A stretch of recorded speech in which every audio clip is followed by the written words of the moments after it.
Hai, selamat datang di channel ini. Sebelum kita lanjut, jangan lupa like, comment, share, dan subscribe-nya guys. Terima kasih. Di video ini kita mau mereview movie yang berjudul Midnight FM. Awal film ini kita disuguhi dengan scene di mana kita mendengarkan suara Sun Young sedang melakukan siaran tengah malamnya. Ini adalah siaran satu hari sebelum siaran terakhirnya Sun Young. Di sini terlihat akan terjadi pembunuhan kepada Cha Yeon. Dia adalah perempuan yang akan menggantikan Sun Young nantinya setelah Sun Young berpindah ke luar negeri. Film ini dimulai dengan mereka sedang minum-minum bersama, di mana merayakan hari terakhirnya Sun Young untuk menyiarkan radio di tengah malam ini. Karena Sun Young memutuskan untuk pensiun. Dia ingin ke luar negeri untuk belajar dan untuk berobat anaknya. Sun Young terkenal dengan penyiar berita yang karismatik. Jadi malam itu Sun Young melakukan siaran terakhirnya. Yang akhirnya siaran terakhir ini menjadi siaran terakhir yang bersejarah guys. Penasaran guys, ini filmnya menarik loh guys. Di awal, sewaktu Sun Young berangkat ke studio menggunakan taksi, tak sengaja mobil seseorang menabrak taksinya guys. Mereka melihat seorang laki-laki memaksa seorang perempuan untuk masuk ke mobilnya secara paksa. Ini malam terakhir di mana Sun Young akan melakukan siaran terakhirnya. Jadi, malam ini adiknya Sun Young menjaga anaknya Sun Young di rumah. Menariknya, ternyata anaknya Sun Young tidak bisa berbicara. Jadi mereka komunikasi melalui telepon dengan cara ketukan guys. Dia adalah penggemar setianya Sun Young guys. Namanya Deok Tae. Deok Tae menjadi bintang tamu Sun Young malam ini. Sun Young tidak menyukai pria ini karena dia berpikir penguntit dan penggemar itu beda tipis. Kita berpindah ke rumahnya Sun Young. Mereka kedatangan tamu tanpa disadari adiknya Sun Young. Anaknya yang mendengar lolongan anjing pun keluar kamar untuk melihat. Benar sekali, mereka kedatangan tamu yang sangat tidak diundang. Tamu ini langsung membunuh anjingnya dan memukul adiknya. Yoon Soo, anaknya Sun Young, menyaksikan kejadian ini. Untungnya si Yoon Soo ini pintar, jadi dia langsung sembunyi deh. Kalau lo nonton film ini, di sini ini bikin lo deg-degan loh. Di sini ini berasa lo main petak umpet, tapi taruhannya itu nyawa. Sepertinya si tamu ini penggemarnya Sun Young, karena dia sampai pasang alarm untuk waktu siarannya Sun Young dimulai. Saat lo dengar Sun Young siaran, suara dan kata-katanya itu sangat karismatik. Ya wajar, dia mempunyai banyak penggemar guys. Saat Kong Sun Young menelpon adiknya dan yang angkat si gila ini guys. Inilah siaran yang menegangkan dimulai.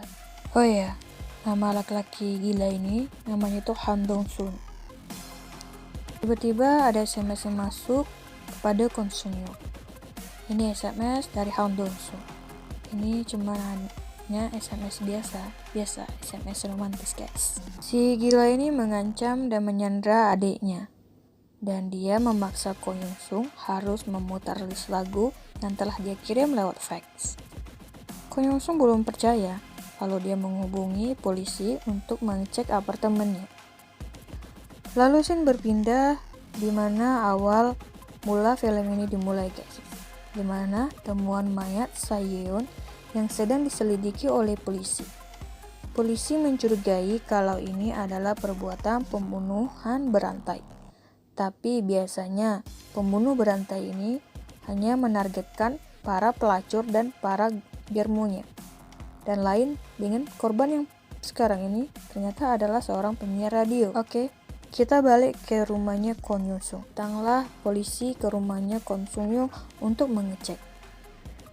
Si bapak-bapak polisi ini gak waspada guys. Jadinya mereka menjadi korbannya si gila ini. Oke, kita kembali ke studio guys. Sedang siaran, Sung-young dibuat panik dengan suara telepon yang ternyata telah disiapkan oleh si gila Han Dong-sung ini di dalam tong sampah. Oke, sepertinya semuanya sudah dipersiapkan dia ya guys. Dan jelas dia menjadi lebih kesal karena Kwon Sung-young kenapa menelpon polisi untuk datang ke rumah. Dia pikir ini main-main apa ya. Lalu pun si gila ini menanyakan kepada si Kwon Sung-young di mana anaknya. Dan hebatnya guys, si Kwon Sung-young menjawab dengan jawaban yang sama yang dijawab oleh adiknya. Kayaknya feelingnya yang sama ya guys ya. Di sisi lain, adiknya Kwon Sung-young berusaha untuk memberikan handphone kepada Yoon-soo yang sedang sembunyi. Oke, kita lanjut ya. Si Han Dong-soo mau Sung-young menyiarkan berita hari ini sesuai dengan instruksinya. Sung-young diberi instruksi lewat fax, tetapi sayangnya kertas fax itu hilang.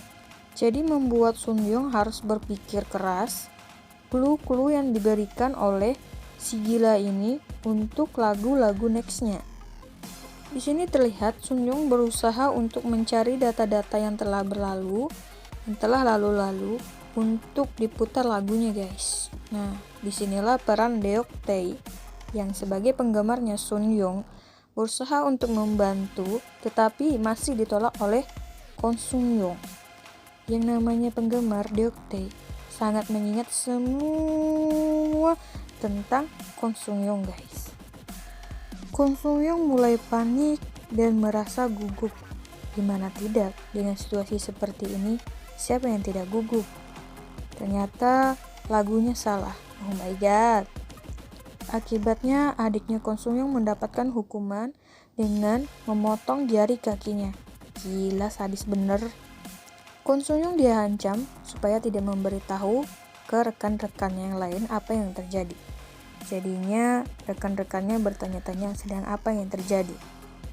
Dan itu membuat rekan-rekannya bingung dan sekaligus marah.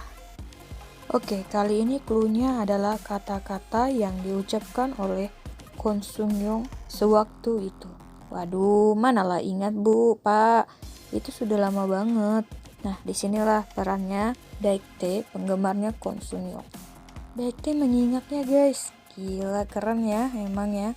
Dan tiba-tiba produsernya datang guys dan mengganti lagunya. Astaga.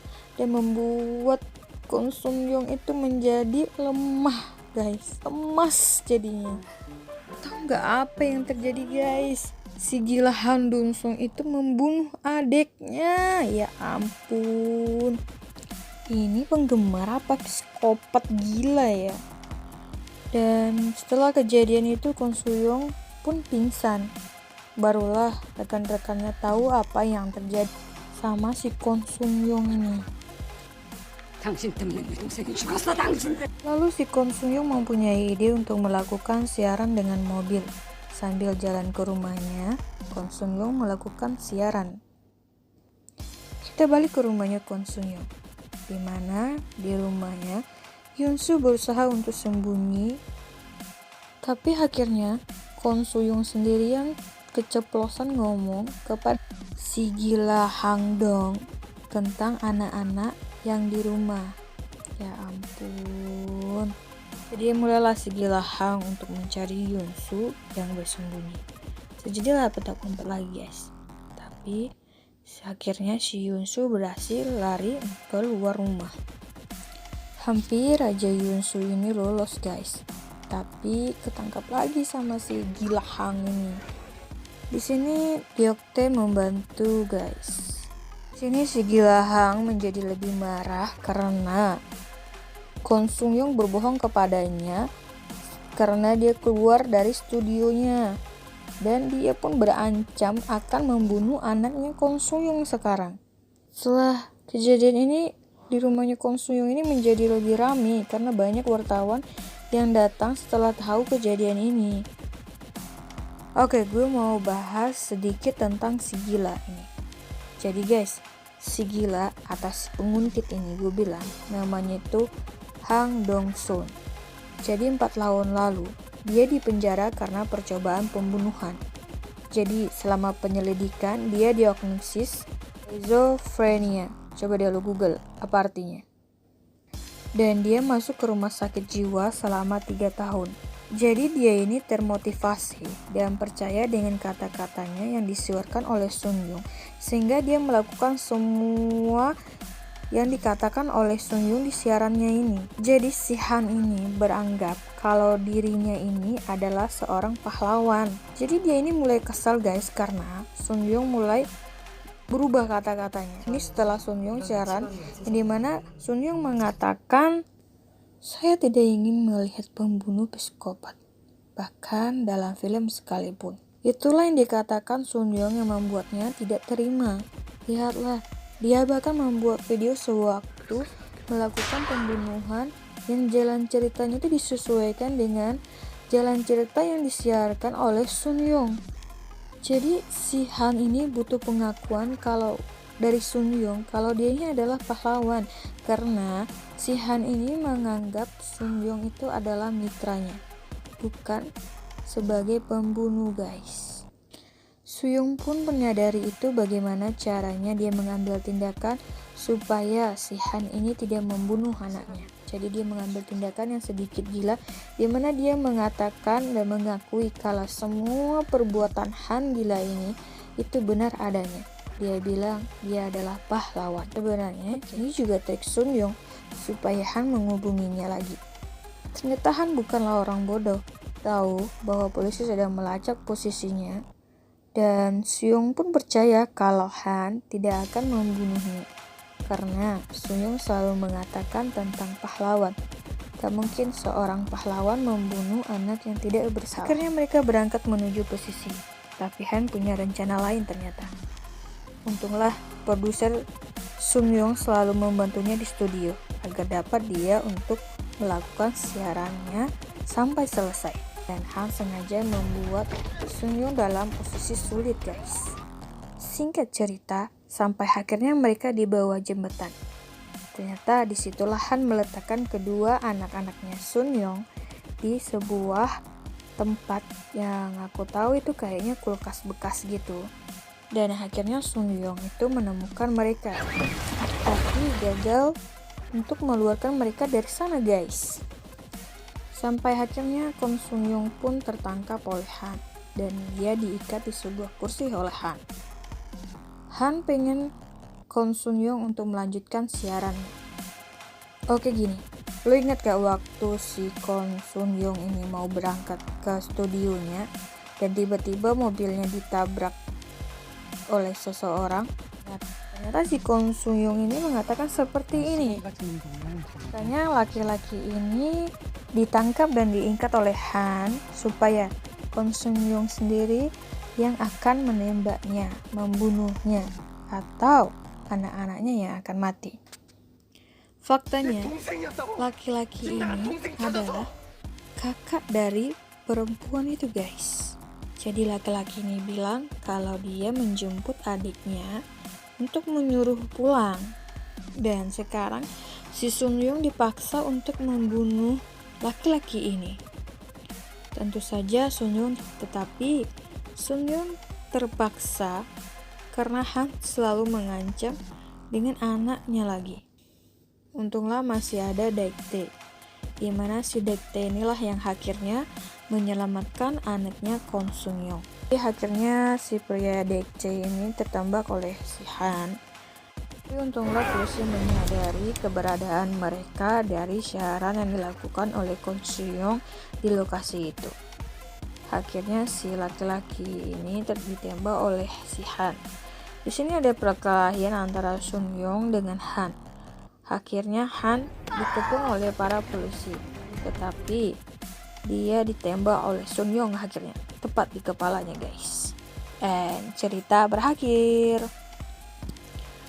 Oke, di film ini dapat kita menyimpulkan ada orang yang salah mengartikan dari sebuah kata-kata yang kita sampaikan. Intinya gini guys, apabila kamu atau kamu adalah seorang figur publik yang pastinya punya banyak penggemar, kamu tuh harus bisa jaga kata-kata, karena kalau kamu salah ngomong itu bahaya banget loh bro.